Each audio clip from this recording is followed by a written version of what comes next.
آئیے اب آپ کو ہم سرکار بغداد سرکار غوث اعظم رحمۃ اللہ تعالی علیہ کی بارگاہ میں لے چلتے ہیں کہ سرکار غوث پاک نے کس طرح سے کرامت دکھا کر کے تقدیر میں ہونے والی چیز کو بدل ڈالی، اور جو چیز حقیقت میں ہونے والی تھی سرکار غوث پاک کی دعا سے وہ چیز خواب میں ہو جاتی ہے۔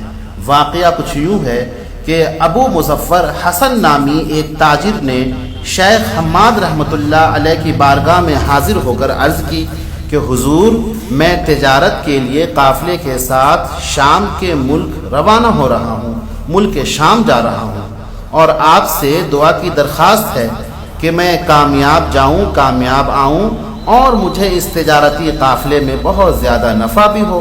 تو شیخ حماد رحمۃ اللہ علیہ نے ارشاد فرمایا کہ آپ اپنا سفر ملتوی کر دیجئے، اپنے سفر کو پوسٹ پون کر دیجئے، اگر گئے تو ڈاکو سارا مال بھی لوٹ لیں گے اور آپ کو بھی قتل کر ڈالیں گے۔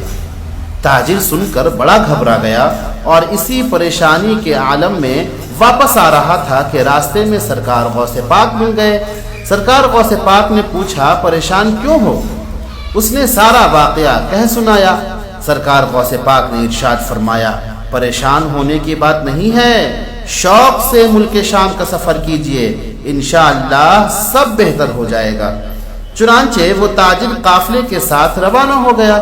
اسے کاروبار میں بہت فائدہ ہوا، بہت منافع ہوا، اور وہ 1000 اشرفیوں کی تھیلی لیے، یعنی 1000 سونے کے سکوں کی تھیلی لیے ملک شام کے شہر حلب پہنچا۔ اتفاق سے وہ اشرفیوں کی تھیلی کہیں رکھ کر بھول گیا، اور اسی فکر میں اسے نیند آ گئی اور وہ سو گیا۔ اس نے ایک خواب میں ڈراونا خواب دیکھا، اور اس نے کیا دیکھا کہ ڈاکوؤں نے قافلے پر حملہ کر کے سارا مال لوٹ لیا ہے اور اسے بھی قتل کر ڈالا ہے۔ خوف کے مارے اس کی آنکھیں کھل گئیں، گھبرا کر اٹھا تو وہاں نہ کوئی ڈاکو تھا اور نہ ہی کوئی لوٹ مار تھی۔ اب اسے یاد آیا کہ اشرفیوں کی تھیلی اس نے فلاں جگہ رکھی ہے۔ جھٹپٹ وہاں گیا تو کیا دیکھتا ہے کہ اشرفیوں کی تھیلی جو کی توں وہیں رکھی ہوئی ہے، اور اس نے وہاں سے اشرفیوں کی تھیلی اٹھا لی اور خوشی خوشی بغداد شریف واپس آیا۔ اب سوچنے لگا وہ تاجر کہ غوث پاک سے پہلے جا کر ملاقات کروں یا شیخ حماد سے ملاقات کروں۔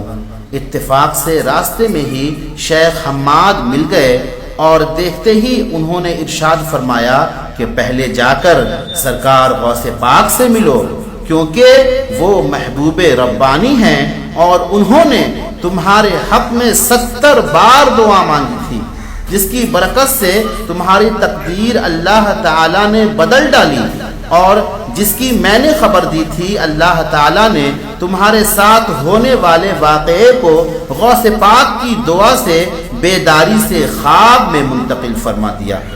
چنانچہ وہ سرکار غوث پاک رحمۃ اللہ علیہ کی خدمت میں حاضر ہوا، اور سرکار غوث پاک نے دیکھتے ہی ارشاد فرمایا کہ واقعی میں نے تمہارے لیے 70 مرتبہ دعا مانگی تھی۔